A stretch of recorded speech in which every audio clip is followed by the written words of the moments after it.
Morning. My name's Nick. This is Otto the garden cat right over here, my co-star.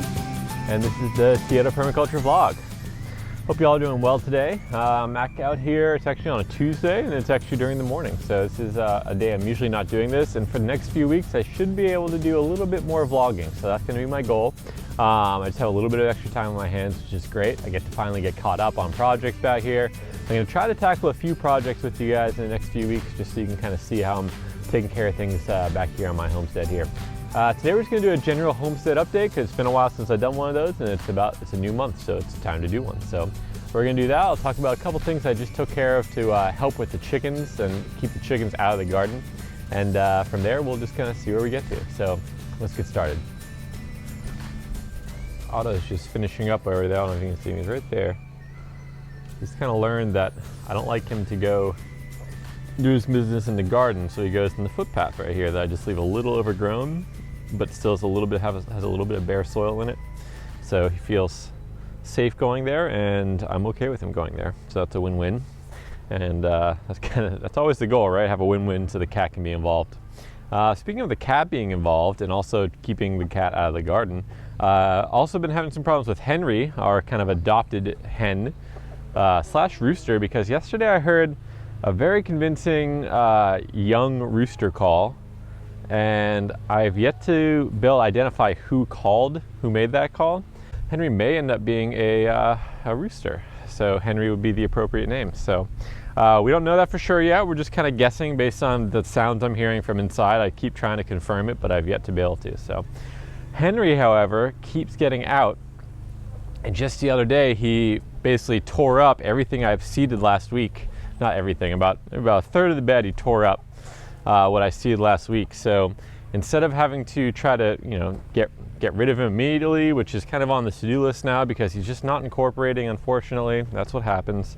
I have a potential person who's going to take him in and adopt him, and then if that doesn't pan out, then we're probably just going to end up harvesting because it's just too much hassle to have to deal with, and I don't want to deal with that much work. Just keeping one chicken kind of happy in my backyard home, so I don't got time for that. So in the meantime, the two gardens I planted, I just used some temporary fencing. I mean, this is pretty basic, guys. Pretty much anyone can do this. But I just set up some temporary fencing. It's just kind of attached over there right onto the wall. And then this piece comes out and over, and it's hooked on right here. So I can unhook this right here and then unroll this whole part right here. So if I do need to work on here without this fencing, it's easy for me to unroll and put it right back up over to the fence area, work on the garden, and then I can re-roll it. This garden down here, the one that Henry's been getting into, and actually I have a video earlier of Henry interacting with this fence. He did get out this morning, and he was quickly met with me out here being quite unhappy with him, but so far so good. You can actually see all these little baby seedlings. I'll show those in a little bit more detail in a little bit. But this pen here, this is the fence right here, and it's just attached to a small piece of bamboo actually right here. And so this one can be unrolled and rolled that way, and then we have access to this bed. So this is just temporary. I use just random things. This is just like a weird, I think it's like a track for a closet door or something like that. I just use a stick here, one of the excess posts that I have, and then over there it's just connected to the gate. So super simple little solution, and this should help keep the crops and everything that I seeded safe. And since we're here, let's might as well go in here. So last week, I'll link to the video above if you haven't seen it yet, I seeded this bed out, and already within 3 days or so we had the radishes coming up, and then now we're beginning to see all the cilantro coming up. So these are all the radishes coming up. So this is a row of daikon radish right here. This is a row of cilantro here, and then even the round radishes that I planted through in between all of my cilantro, they're also coming up, and here you can also see some cilantro starting to come up. So after I seeded all this, I added this nice light layer of mulch, so you can still kind of see the soil, so they can still get plenty of light and be able to poke through, but it's not so deep that they can't actually get through. So you have to add mulch, but make sure they have enough space in there to really allow them to pop up and through. Right in here, this is where Henry, all of this area, Henry basically tore up completely.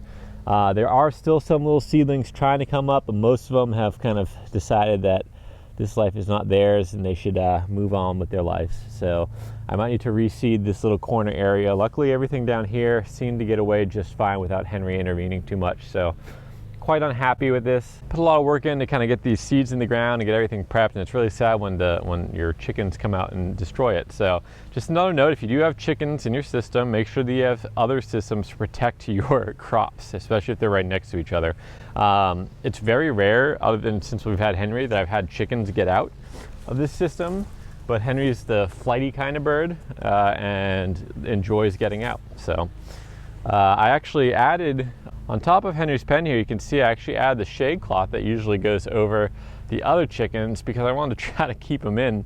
He's still getting out, and I'm not 100% sure where. He might be coming up this way, up on top here. He might be going up the bottom, but all I've ever seen Henry do is actually get up onto the side here. So he might still be jumping up to the side and then kind of clambering about. Also right here is a potential.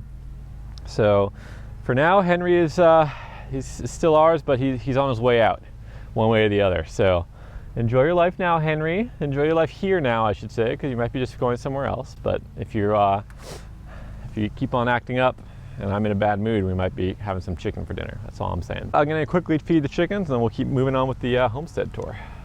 As I mentioned before, this is also good for keeping the cat out of the garden. You can see the cat's just about to round the corner there. There he is. Good boy, Otto.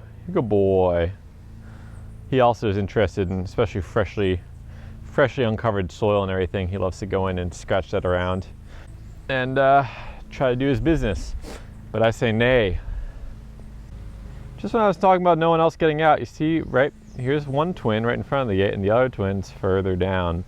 So I have a suspicion that they're actually flying out from the bottom. I actually already put this hen back in today, with a young twin hen way out there. You can see Rooster's not so happy that someone's out and he's not.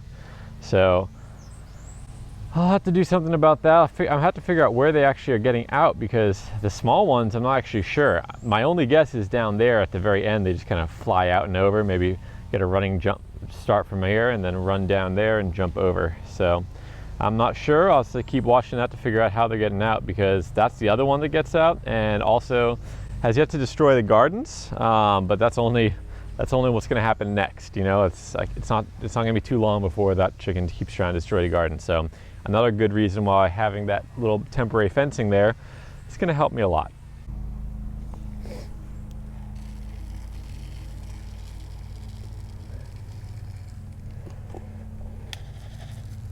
There you go. Of late they've been liking to eat their food off the ground, so I've been adding some on the ground. There you go. Chickens are happy, chickens are fed. You see, I've been throwing some on the ground there because they've been recently just liking to eat off the ground instead of from their little bowl here. So I just tossed them down. Just added some fresh bedding in here yesterday. I was out here yesterday for a while working. And we are pretty close to being able to easily build a compost pile. That's definitely something I'm going to be trying to do in the next week or two while I have a little bit of extra time back here. So should have another compost video coming your way sometime soon. Also hoping to do a little bit of swale work as well. I've been asking DeRosa, we have a couple adjustments we need to make to the swale after watching it for a while and just noticing a couple things we either did wrong or that we can improve upon. So hopefully going to do another consult up there and we'll be working on that swale. All right, let's go get this chicken escapee. These guys are very, oh, there we go. Kind of just waiting. Maybe I'll leave you here. Come on, bud.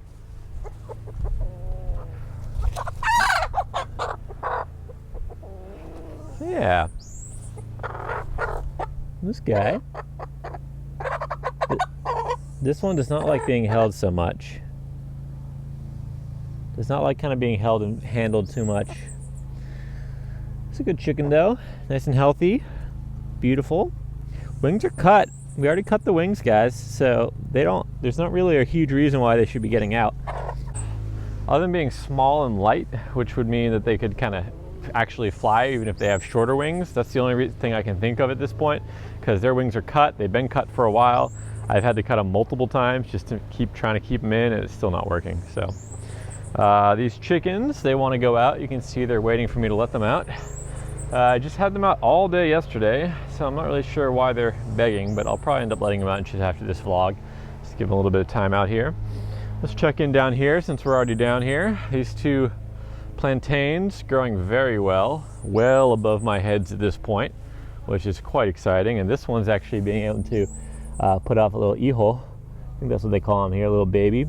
So this is kind of how the bananas spread. This is the mother tree right here. This is going to be the next one.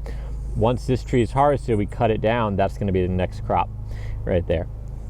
So it's cool that we already see that one coming up. I'm not sure I've seen one with this one yet. Oh yeah, there is one right here. Look at that.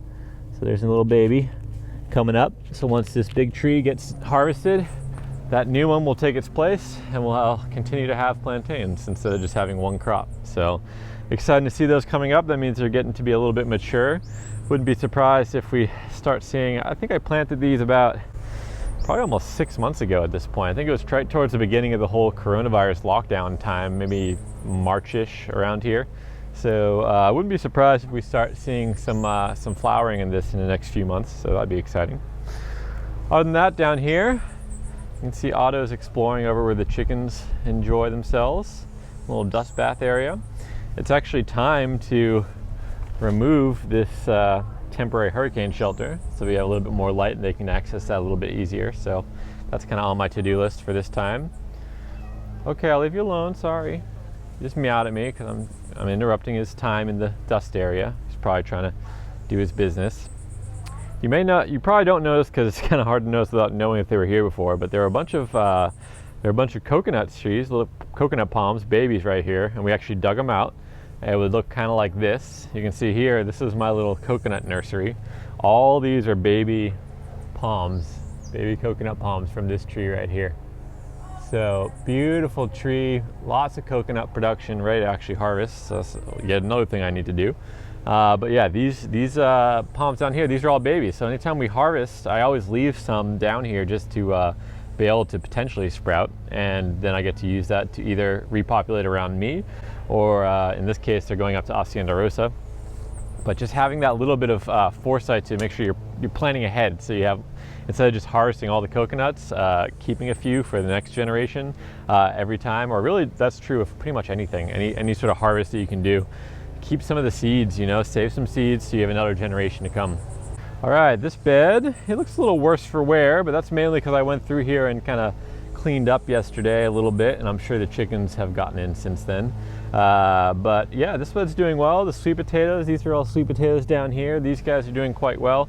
I do need to kind of make sure they're all buried on the tips, on their roots. You can see down here, this part was just kind of growing over, but you see these roots here, each one of these root nodule things, this can end up becoming more sweet potatoes. So I really want to make sure that I get that in the ground and underneath the ground so they'll actually grow down and become potatoes, hopefully. So this bed, I'm actually considering moving this whole trellis thing just to the other side of my little access here because we have this parcha vine right here, this passion fruit vine. You can see it's starting to grow out and over to this trellis already.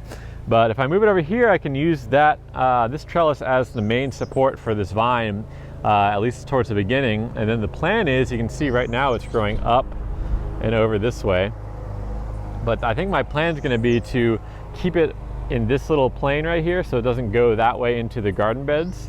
And we'll have it go over and then over the chickens and actually provide a shade feature over the chickens, maybe further up, since this area I'm keeping covered to make sure my compost stays dry when I do, or not too wet really, because we want it to be moist but not too wet.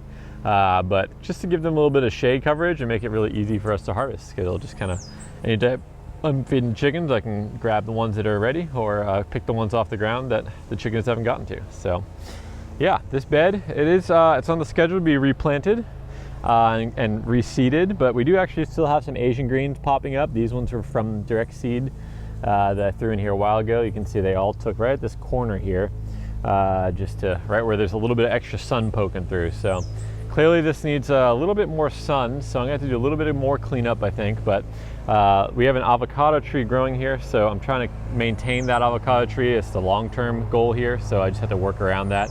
And then with this parcha vine growing, it's just gonna end up being a little shady up there. So I'm probably just gonna relegate that area to the avocado and parcha area, and then use this area down here as an actual growing bed, and just kind of give up on that one.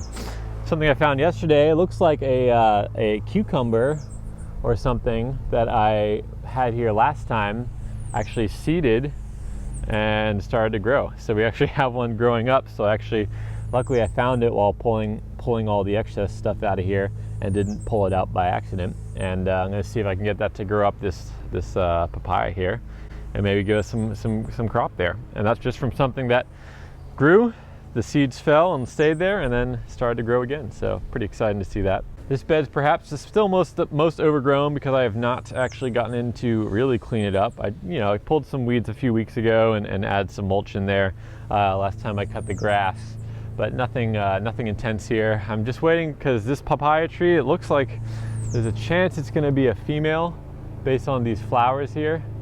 So I'm just kind of going to give it a chance, because if it is a female, I'll likely want to keep it, so I'll have to work around it. If it's a male, then I'll end up cutting it down. And we're doing the same thing here. It looks like this one potentially could be a female, but you can also see that bottom flower cluster there. It also has multiple, and that tends to be the male.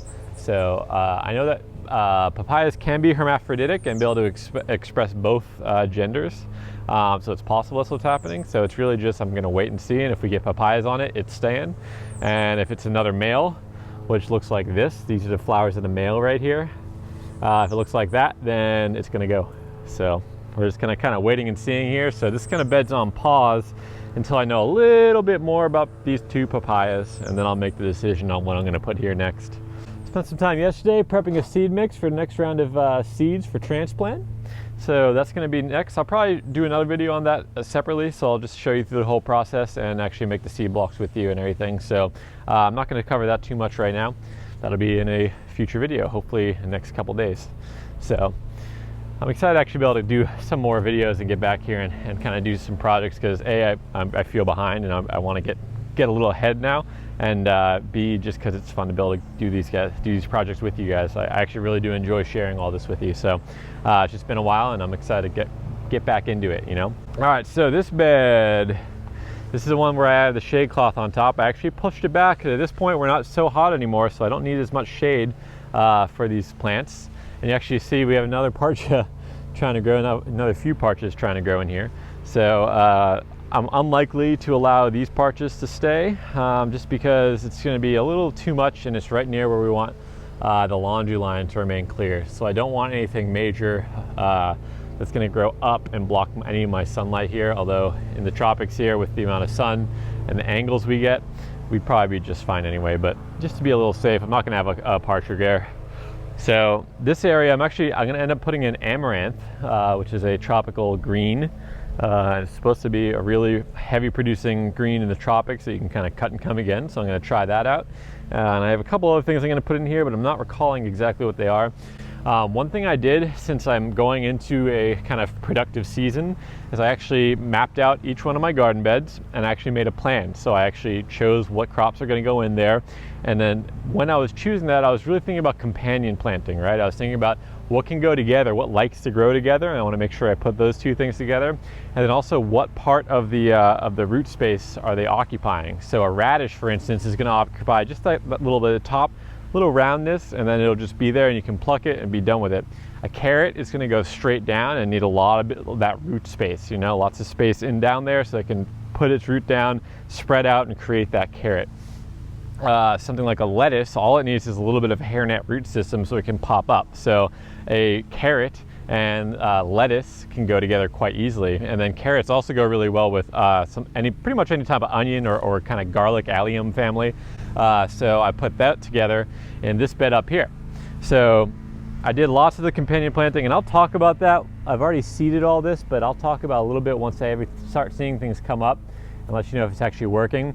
This one, you can see I actually mulched a little bit heavier than the one down there, and I think that was probably a little bit of a mistake, because it's going to make it a little bit harder for these guys to pop through, the seeds to pop through.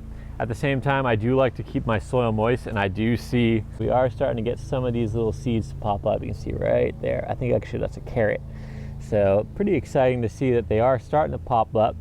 And so we're just going to give them time, let them come up when they want to come up, and then I'll give you guys a little bit more of an update on this one.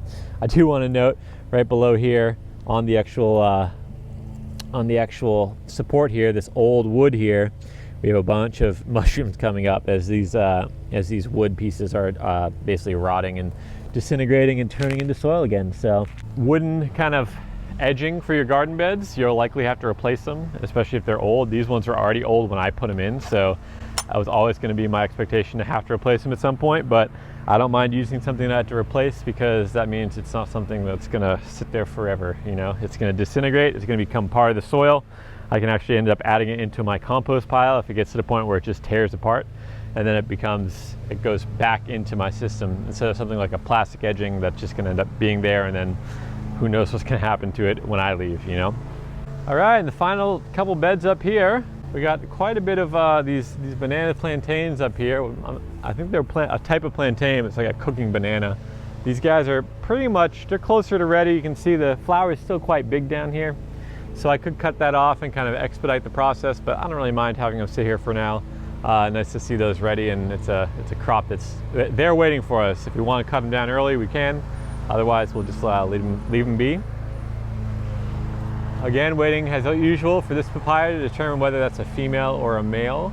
It's looking more and more like a male to me. So just because you start see how they start sticking out more, the females pretty much stay right at the edge there.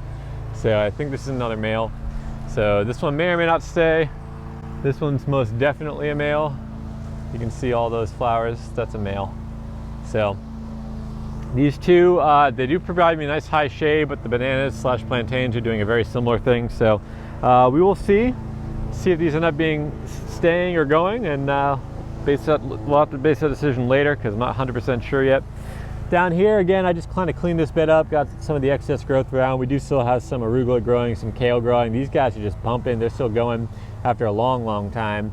The peppers, both in this bed up here and the bed up here, they've been here forever, and they are just not producing anymore. So they're going to end up coming out, and then this whole bed will basically be kind of reset, trying to avoid the couple things that are growing, or I might just harvest them all and then reset the bed completely. And then this is going to be a new bed, and I forget again what I'm putting in here, but I do have a schedule, and I'll show that to you guys next time when I'm seeding or transplanting with you guys. And last but not least, we have our other arugula bed up here. This guy's had some challenges. It's not been loving its life, but it is coming back finally. It seems like we're finally getting to the point where they're going to grow. We might actually have a harvest from them, so that's exciting. You'll notice here the comfrey. I don't know if you guys remember when we split that comfrey a while back, and I kind of botched it a little bit, but these guys are coming back strong and they weren't too affected. The one that we planted up here, the small root, it never came up, so that one didn't end up working, and that's all right. I don't know if you can hear behind me, but there's so much kind of landscaping going on. It's very loud. I'm hoping you guys aren't hearing that, because of my little lapel mic. I get a little less interference there, so hopefully you guys get a little bit of respite from that. Hey Otto. Hi. Hi. How you doing? You want to say hi to these guys? This guy's just been wandering around, enjoying his life back here today. And yeah, that's the update today. Basically just giving you guys an overall view of what's going on, and it's November now. It's actually election day as I'm filming this, so I do want to know if you are in the States or anywhere that's doing an election day around now or now, just remember that no matter who wins, if it's your candidate or it's not your candidate, if you're worried about the future of your country, your party, your anything, your life, your livelihood, just remember politics is a huge thing. A lot of people are involved in it. You don't have a huge amount of control. You can voice your opinion, you can vote, but in the end, you don't have that much control over the whole system, right?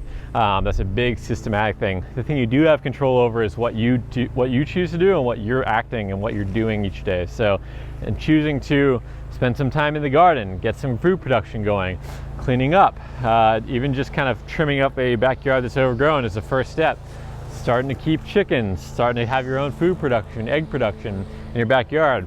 You can choose to do these things, and you can choose to take that positive action and do the things that you can actually change. And that's what permaculture often advocates for, is Don't worry about the naysayers. Don't worry about the negatives. Focus on the positive change that you alone can do. Focus on the change that you can make to make your life a little bit better, to make your community's life a little bit better, to make your family's life a little bit better. What can you do to make that change? And despite everything going on around us in the world, just try to focus on that change and do the best you can. And that's all we can really do. So hope you all do have a good election day. If you are voting, please vote. Everyone should vote. No matter where you are, just vote. And if you can vote, I should say. That's it for me today. If you do like what I'm doing, please subscribe or share some of my videos and everything. The subscriber count's been going up, the view count's been going up. It's been so cool to see that, so I appreciate you guys sharing those videos and getting the word out there and being part of my community. And I'm gonna keep trying to serve this community as best I can. So hope you all enjoyed. And until next time, have a good one.